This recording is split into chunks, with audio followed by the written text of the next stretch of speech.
और सरकार से मैं कहता भी हूँ कि जनता ने ही आपको सत्ता पे पहुँचाया है, तो जनता से कैसी जिद, किसान से कैसी जिद। नमस्ते, मेरा नाम अनिल शारदा है और आप दी जर्नलिस्ट अड्डा देख रहे हैं। सबसे पहले माफ़ी चाहूँगा कि बहुत दिनों से दी जर्नलिस्ट अड्डा पर कोई काम नहीं हो पा रहा था, लेकिन अब दोबारा से हम लोग ग्राउंड में हैं और ये गाजीपुर बॉर्डर है दिल्ली का, जो उत्तर प्रदेश से लगता है। यहाँ पे किसान पिछले 52 दिनों से अपना प्रदर्शन कर रहे हैं, लेकिन हुआ क्या? कुछ नहीं। 9 दौर की वार्ता भी हो चुकी है, असफल रहा है। 10वीं दौर की वार्ता 19 तारीख को होने वाली है। 26 तारीख को ट्रैक्टर मार्च को लेकर के किसान अपनी तैयारी में लगे हुए हैं और इसी बीच एक नई खबर ये आई है कि यूएपीए लगाया गया है 17 लोगों पे, जिसमें से पंजाब के एक किसान संगठन पे भी लगाया और इसमें 17 लोगों में नाम 3 पत्रकारों का भी है। हम यहाँ पे कुछ संगठन से ही जुड़े लोग हैं, किसान संगठन से, उनसे हम लोग जानेंगे और बातचीत करके ये समझने की कोशिश करेंगे कि 9 दौर की वार्ता में तो कुछ हुआ नहीं, लेकिन अब नया एक यूएपीए कानून ला दिया गया। जैसे शाहीन बाग जामिया के दौरान वो सब हुआ, इतने दिन प्रोटेस्ट चला, तो अब किसानों के प्रति क्या होगा इसका? देखिए, मैं बहुत कह रहा हूँ एक चीज़ आपसे कि भारतीय संस्कृति और सनातन संस्कृति को अगर आप समझते होंगे तो आपको मालूम है हमारे यहाँ ऋषियों की परंपरा रही है। तो ऋषि तपोवन में पूजा किया करते थे और तप किया करते थे और तमाम शक्तियाँ होती थी जो उनके तप और हवन को नष्ट करने की कोशिश करती थी, लेकिन उससे विचलित नहीं होते थे वो, और वो अपनी सिद्धि प्राप्त करते थे। उसी तरह किसान भी यहाँ पर तपस्या कर रहे हैं बॉर्डरों पर बैठे हुए पिछले 53 दिनों से, इस ठंड में जहाँ 0 डिग्री सेल्सियस है, कहीं 1 डिग्री सेल्सियस है। 70 किसान शहीद भी हो गए हैं। तो इस सिद्धि मिलेगी और जो ये कर रहे हैं इससे इनका ही नुकसान होगा। जितना आप आंदोलन को दबाने की कोशिश करेंगे उतना आंदोलन और व्यापक हो रहा है। आंदोलन जन आंदोलन में तब्दील हो गया है। आज यहीं देखिए आप, तमाम वर्ग के लोग आ गए, उन्होंने अपना समर्थन प्रदान किया है। तो सरकार को सोचना चाहिए, और मैं कई बार कह भी चुका हूँ और सरकार से मैं कहता भी हूँ कि जनता ने ही आपको सत्ता पे पहुँचाया है, तो जनता से कैसी जिद, किसान से कैसी जिद। अगर आप पार्लियामेंट्री डेमोक्रेसी को समझते हैं और आपका विश्वास है, मैं सरकार से कह रहा हूँ, सत्ता से कह रहा हूँ, मौजूदा सत्ता से, तो सुप्रीम कोर्ट ने रोक लगा दी इस कानून में। इसका अर्थ इस कानून में कमियां हैं, आप संशोधन करने को भी तैयार हो। इसका अर्थ है जल्दीबाजी में कानून है, कानून में कमी आ गई है। तो आप क्यों नहीं एक बड़ा दिल दिखाकर ज्वाइंट सेशन ऑफ पार्लियामेंट को बुलाकर पार्लियामेंट में इस रिकॉल कर दे इस कानून को, और फिर से रिपील करने के बाद नए कानून बना दे। उसमें एक नई स्टैंडिंग कमेटी में, उसमें किसानों के प्रतिनिधि भी हों, उसमें इकोनॉमिस्ट भी हों, उसमें एग्रीकल्चर के जो विशेषज्ञ हैं वो हों, और कॉर्पोरेट रिप्रेजेंटेटिव भी हों। तो सबको बुलाकर आप बात कर लीजिए, समझ लीजिए, फिर से नया कानून बना दीजिए और एमएसपी पे गारंटी कानून भी बना दीजिए। ये कहते हैं एमएसपी गारंटी कानून होने पर इतना हमारे पर 70 लाख करोड़ रुपए का खर्च आएगा।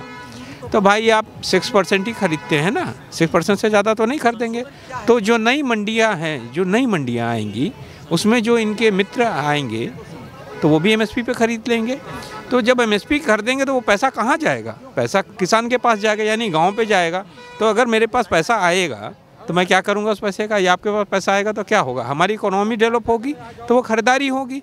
पता नहीं किस इकोनॉमिक्स से इन्होंने ज्ञान ले लिया है कि पैसे को श्रिंक कर लो। ऐसा नहीं होता। जितना पैसे को डिसेंट्रलाइज करोगे, जितना लोगों के हाथों में जाएगा, उतनी पेइंग कैपेसिटी बढ़ेगी, वैसे ही इकोनॉमी भी बढ़ेगी, हमारा रूरल इकोनॉमी बढ़ेगा। ये चीज़ें इनको समझ में क्यों नहीं आ रही हैं? आप 2006 से 2008 के पीरियड में देखिए, 2008 में वर्ल्ड में रिसेशन आया, इंडिया में क्यों नहीं आया? जिस मनमोहन सिंह जी की गवर्नमेंट थी, मुझे याद है, उन्होंने 2008 में 6 पे कमीशन लगा दिया और एरियर्स हो गए। 1 जनवरी 2006 से लेके 2008 अगस्त तक के पैसे मिले, तो किसी के 40,000 रुपये बढ़ के मिले प्रति महीना, किसी के 60,000 रुपये बढ़ के मिले। तो अमूमन व्यक्ति को 5 से 10 लाख 15 लाख। तो उन्होंने क्या किया? वर्ल्ड में कार इंडस्ट्री ज़ीरो हो रही थी, वर्ल्ड में रियल इस्टेट ज़ीरो हो रहा था, वर्ल्ड में durables, consumer durable goods zero हो रहे थे, और इंडिया में अप हो गया। क्योंकि जब पैसा कोलैप्स हो रहा था, इंडिया में क्या हुआ कि उस पैसे का उपयोग लोगों ने इन सब चीज़ों को खरीदने में हुआ। उसी तरह जब इकॉनमी में पैसा आएगा तो इकॉनमी मर्ज करेगी। तो ये कौन से इकोनॉमिक्स से ये लोग ले रहे हैं? और जो नीति आयोग के हमारे साथी लोग हैं, ये वेस्टेड इंटरेस्ट में काम कर रहे हैं। कुछ वेस्टर्न कंट्रीज़ की कंपनियों के लिए, इंटरनेशनल कंपनीज़ के लिए, और अपने जो प्राइवेट, जो अपने दो कॉर्पोरेट्स हैं उनके लिए। मैं आपको बताऊं, इंटरनेशनल मॉनेटरी फंड ने इसका समर्थन किया है ना। इंटरनेशनल मॉनेटरी फंड 3 चीज़ चाहता है, एक लैंड रिफॉर्म्स हो, दूसरा एग्रीकल्चर रिफॉर्म्स हो, और तीसरा हमारे देश में लेबर रिफॉर्म्स हो। तो लैंड रिफॉर्म्स कोशिश की थी तो बैक होना पड़ा, एग्रीकल्चर रिफॉर्म्स में कर दिया है, लेबर रिफॉर्म्स में आने वाला होगा या आ ही गया होगा। तो ये जो हम क्या है, हम मार्केट को क्या अमेरिका, यूरोप के मार्केट के हिसाब से मार्केट बनाना चाहते हैं या इंडिया बेस्ड मार्केट बनाना चाहते हैं? वी आर कंज्यूमर, हम 135-140 करोड़ लोग हैं। वी आर नॉट 140 करोड़ लोग, हम 140 करोड़ कंज्यूमर्स हैं। उसके हिसाब से हम मार्केट बनाना चाहते हैं। हमारे देश की संस्कृति अलग। और दूसरा, सरकार जो है वो एक चीज़ गलती कर रही है। गलती क्या कर रही है? ये गांव समाज का व्यक्ति है, किसान गांव समाज का व्यक्ति होता है, और वो गांव में ना बिरादरियाँ होती हैं और सब बिरादरियाँ एक हो जाती हैं। और मैं इनको धन्यवाद दूंगा, इसके कारण हमारी जो बिरादरियाँ टूटी हुई थी, बिखराव था, वो एक हो गया है और मजबूती से आ गया है।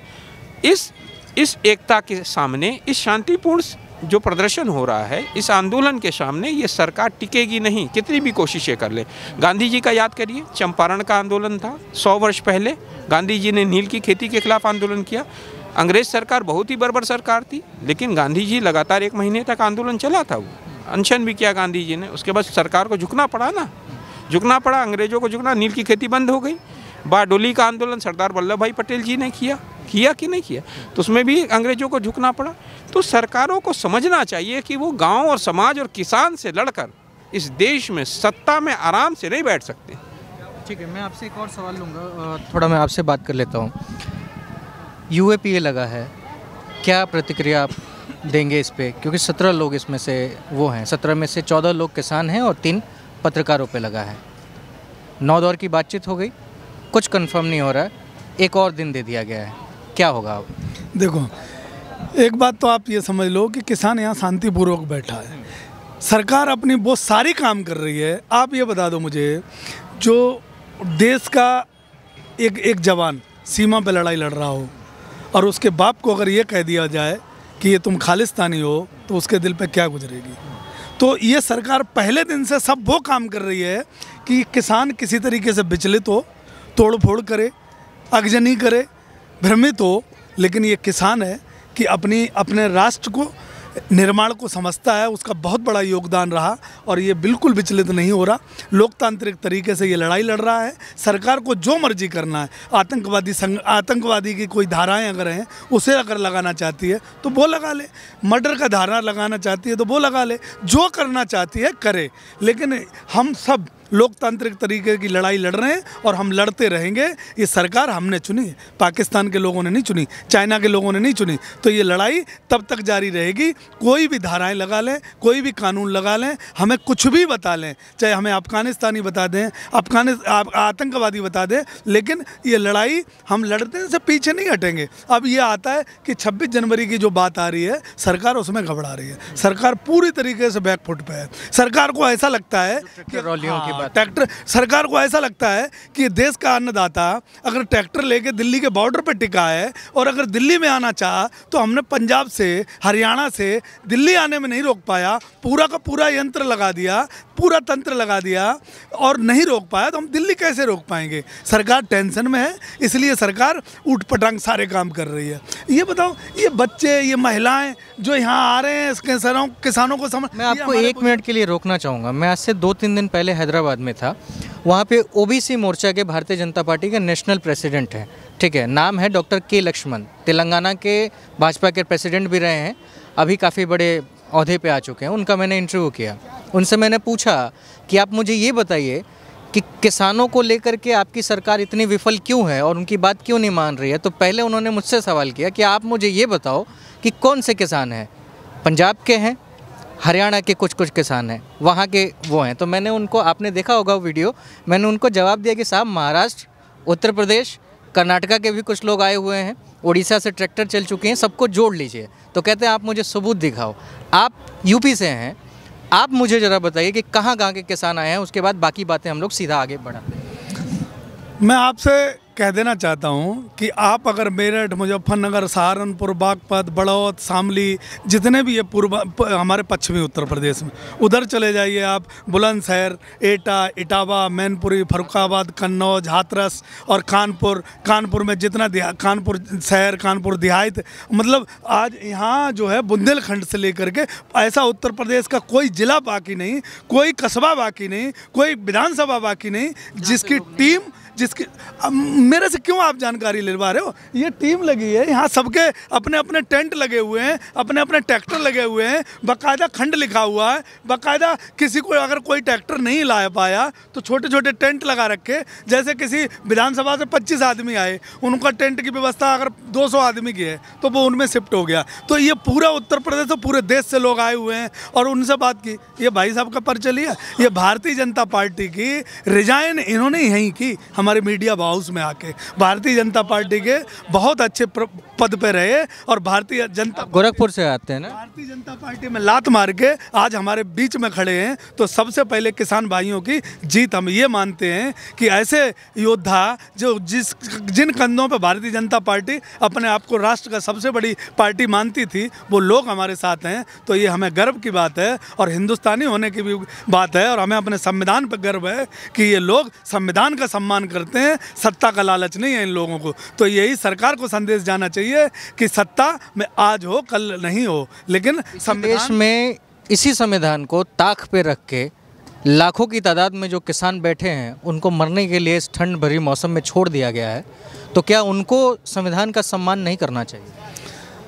नहीं, देखो ये सरकार, इतनी जो सरकार है हमारे देश की, वो इतनी चूर हो चुकी है नशे में, इतना ईगो है उसके अंदर, इतना एटीट्यूड, इतना घमंड है कि उसे ऐसा लगता है ना 70 साल बाद सत्ता मिली है तो ये देश के मालिक बन गए। इनको ऐसा नहीं पता है कि ये देश में कोई संविधान नाम की चीज़ भी है। इनको ऐसा लगता है कि ये सत्ता मुझे मिल गई तो मैं आजीवन इस सत्ता पर बैठा रहूँगा। इनको ये पता नहीं कि जिस कांग्रेस ने इस देश में 70 साल राज किया, आज वो कांग्रेस अपना वजूद खोज रही, अब वेंटिलेटर पे पड़ी है। तो मैं इनको कह देना चाहता हूं कि कांग्रेस कम से कम वेंटिलेटर पे तो है, तुम अगर कभी सत्ता से गए तो तुम शमशान घाट में मिलोगे। तो ये सत्ता आती जाती रहती है, लोग समझ जाते हैं, सत्ता को नकार देते हैं। ये अन्नदाता है, ये जब समझ जाएगा तुम्हें, ये किसान है, इसे तुम राष्ट्रभक्ति के नाम से तुमने इसका वोट लूटा, डबल आय करने के नाम से वोट लूटा, इनको 2 करोड़ नौकरी के सपने दिखा के वोट लूटा।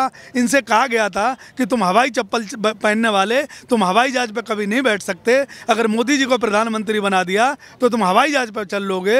इनसे कहा गया था कि तुम्हारी जो उपज है उसका हम डबल आय देंगे और तुम्हारे जो खराब हो जाती है सब्जी या जो तुम्हारे उत्पाद करते हो उसका हम ऐसा स्टोर बनाएंगे कि जो तुम्हें मूल्य सही देगा और तुम जब निकालोगे सही उचित दाम में बेचोगे। तो हमारे साथ सारा धोखा किया गया, हमें बिल्कुल उसके विपरीत किया गया। हमारे 2 करोड़ रोजगार लिए गए, हमारे जो है नोटबंदी के नाम से हमारे घरों में जो 2-4 पैसे रखे थे वो लूट लिए गए, हमारी नौकरी के नाम पे सारी फैक्ट्रियां बंद कर दी गई, लोगों के रोजगार लूट लिए गए। आज यही आनंद विहार, भाई साहब आपने अगर देखा हो तो यहाँ से 500 मीटर पे आनंद विहार है, यहाँ 1.5 लाख आदमी उस दिन आनंद विहार पे था जब यहाँ से 1800 किलोमीटर पैदल चल के गया था। सरकार की आंखों पे चश्मा चढ़ा था, सरकार को दिखाई नहीं दे रहा था। आज वो आंदोलन को सहारा मिला उस मजदूर को कि एक हमारा भाई, आज हमारा किसान अगर रोड पे पड़ा है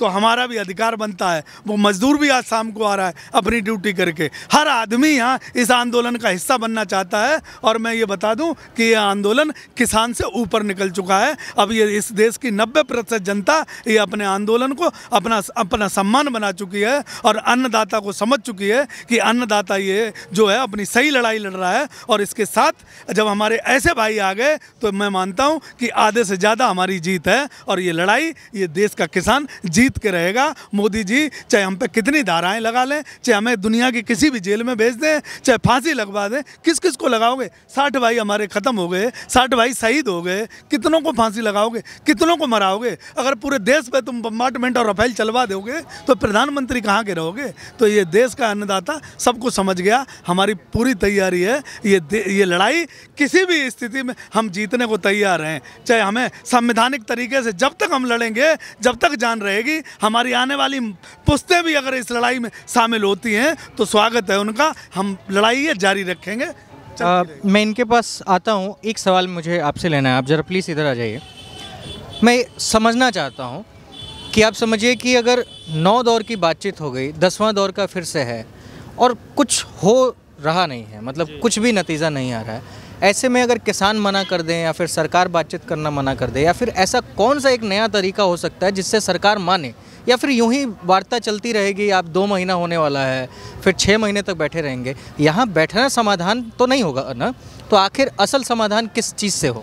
देखिए, जो इसका समाधान है, समाधान का सही तरीका है संसद का सत्र बुलाया जाए। जैसे भाई साहब ने कहा, सत्र बुलाया जाए, इस कानून को रद्द किया जाए, नया कानून बनाया जाए। और वो कानून कब बने? जब हमारे जो किसान नेता हैं, जो हमारे किसान नेताओं ने टीम बनाई है, 8 सदस्यीय 9 सदस्यीय टीम, उस टीम को बैठाया जाए, उसमें कुछ सरकार के कृषि विशेषज्ञ लोग हों और उन दोनों के बीच में आपसी वार्ता। सरकार के कृषि विशेषज्ञ हों? अभी तो बनाया था इन लोगों ने कमेटी। ये नहीं, ये कमेटी नहीं, जो जेन्युइन जो कृषि पे काम कर रहे हैं और जिनको वाकई कृषि से संबंधित मामलों की जानकारी हो, उन लोगों को बैठाया जाए और उसमें लागू किया जाए, और उसमें मिलजुल के जो आम राय से जो नियम बन सकते हैं, जो कानून बन सकते हैं, उनको बनाया जाए। तब तो है इस समस्या का समाधान। हालांकि ये चीज़ आपको भी पता है, हम किसान भाइयों को भी पता है कि सरकार के गले की हड्डी बन गया है ये कानून। सरकार इन कानूनों को किसी भी हालत में वापस नहीं ले सकती। अगर वो सरकार वापस लेना चाहे, मौजूदा सरकार, तब भी वापस नहीं ले सकती, क्योंकि सरकार अपने व्यापारी मित्रों को जो उन्होंने वायदे किए, उन वायदों में पूरी तरीके से फंस चुकी है। इससे पहले जितने भी नियम, कानून या विधेयक सरकार ने पारित किए हैं, उसमें एक जाति विशेष या एक समुदाय विशेष प्रभावित हो रहा था, तो वो आंदोलन इतना उग्र रूप या बड़ा रूप नहीं ले पा रहे थे। अब इस बार जो आंदोलन बना है या जो ये जन सैलाब उमड़ा है, इसमें भाई साहब ने बताया था 90% से ज़्यादा आबादी प्रभावित हो रही है। ऐसा नहीं है कि सिर्फ इसमें किसान भाई ही प्रभावित हो रहा है, इसमें हमारा मजदूर भाई प्रभावित हो रहा है, इसमें लोअर मिडिल क्लास में जो नौकरी करता है, डेली जो नौकरी कर रहा है, वो भी प्रभावित हो रहा है। अगर ये कानून बन गया, असीमित भंडारण का कानून लागू हो गया, तो आप ये समझ लीजिए कि जो सामान हमें 20 रुपये, 40 रुपये, 50 रुपये किलो मिल रहा है, उसकी कीमत आप मान के चलिए 10 से 20 गुना हो जाएगी। और आम जनमानस, जो हम लोग अभी 2 वक्त की रोटी का जुगाड़ कर लेते हैं, अपने बच्चों का भरण पोषण कर पा रहे हैं, बच्चों को अच्छी शिक्षा दे पा रहे हैं, तो फिर ये रहेगा कि हम सिर्फ 2 वक्त की रोटी का ही जुगाड़ कर पाएंगे। जो 500 साल पहले की व्यवस्था थी, पूंजीवादी व्यवस्था, तो सरकार की पूरी कोशिश है कि उसी 500 साल पुरानी पूंजीवादी व्यवस्था में जो हमारी मौजूदा प्रणाली है, लोकतंत्र प्रणाली, इसको पुरानी प्रणाली में लाया जाए, जिससे कि जो हम अपने नियम के, कानून के और अधिकारों की बात करते हैं, वो बातें ना कर पाएँ। हम सिर्फ अपने 2 वक्त की रोटी के बारे में सोच पाएँ, हम अपने गुजर बसर के बारे में सोच पाएँ। आपको पता होगा, आज से 100, 500, 600, 1000 साल पहले तो ऐसा भी सिस्टम था कि जो गरीब महिलाएं थीं, उन्हें तन ढकने का भी कानून नहीं था। उस टाइम पे कुछ इस तरीके के कानून थे कि गरीब महिलाएं तन नहीं ढक सकती हैं, अगर तन ढकेंगी तो उनके ऊपर टैक्स लगेगा। ठीक है, जब शिक्षा और रोजगार की बात हुई, जागरूकता आई, तो इस तरह की जो रूढ़िवादी कानून थे, जो इस तरह की रूढ़िवादी सिस्टम था, वो ख़त्म हुआ। लेकिन जो मौजूदा सरकार है, ये चाह रही है कि साहब वही तंत्र, पुराना जो तंत्र है ना, वो तंत्र फिर से आ जाए, पूंजीवाद फिर से लागू हो जाए। जो हम 2 वक्त की रोटी का जुगाड़ अपना आराम से कर पा रहे हैं, बच्चे अच्छी शिक्षा ले पा रहे हैं, और हम विदेश अब हालांकि हम उस सिस्टम में तो नहीं पहुंच पाए हैं, हम यूएस और यूके की बराबरी तो नहीं कर पा रहे हैं, लेकिन हमारा जो युवा पीढ़ी है वो उसके समकक्ष तो जा रही है, पढ़ लिख के विदेश में नौकरी करने लायक तो हो पा रही है। अगर आप शिक्षा की बात करो तो बीटेक, एमटेक, एमबीबीएस, जो मेडिकल की पढ़ाई हो, चाहे इंजीनियरिंग की पढ़ाई हो, चाहे आपकी मैनेजमेंट की पढ़ाई हो, इन सब पढ़ाइयों की जो कीमत है, जो इनकी फ़ीस है, वो फ़ीस जो है कम से कम नहीं तो 10 से 400 गुना तक बढ़ा दी गई है। वही मेडिकल में फ़ीस पहले 4 लाख, 4.5 लाख रुपए एक साल की फ़ीस हुआ करती थी, वही फ़ीस अब 20 से 25 लाख रुपए हो गई। यानी कि अगर कोई बच्चा एमबीबीएस करता है तो उसका 1.5 से 2 करोड़ रुपया खर्च होगा। तो अब आप सोचो, एक लोअर मिडिल क्लास का बच्चा क्या एमबीबीएस कर पाएगा? अब इंजीनियरिंग में आईआईटी की फ़ीस आप देख लीजिए, इन आईआईटी की फ़ीस भी 1 लाख से 1.5 लाख के बीच में हो गई है। क्या एक गरीब बच्चा आईआईटी में पहुंच पाएगा? क्या गरीब बच्चा मैनेजमेंट में की पढ़ाई कर पाएगा? नहीं कर पाएगा। तो ये सारे नियम कानून कौन लाया? भाजपा। क्योंकि भाजपा शुरू से ही वो किसानों के ऊपर ही, अब किसान के ही बेटे हैं ना जो पढ़ लिख के आगे आए, आईएएस बने, पीसीएस बने, इंजीनियर बने, डॉक्टर बने, ऑफिसर बने, किसान के बेटे ही बने।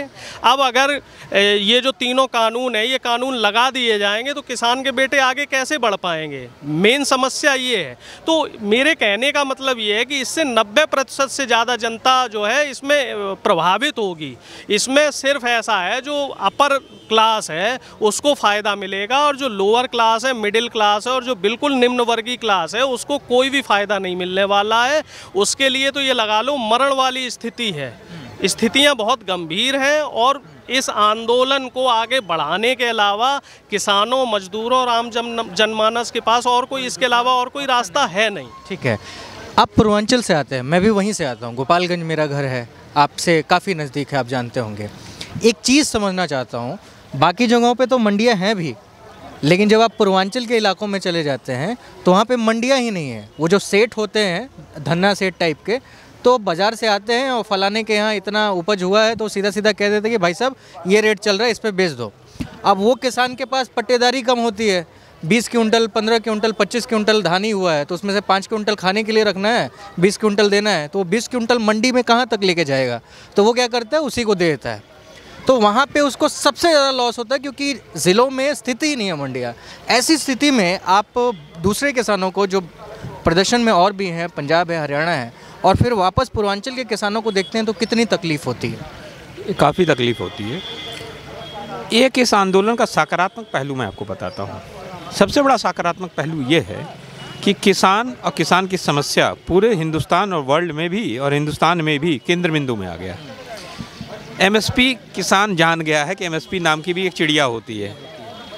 मैं गया था बिहार चुनाव में के समय, जब मैं मौजूदा पार्टी में था, तो मैं गया था प्रचार में। तो मैं गांव-गांव जा रहा था, तो गांव में धान कटे हुए थे। अच्छे वहाँ पे किसान हैं आपके इलाके में, सीतामढ़ी के इलाके में धान अच्छा होता वहाँ।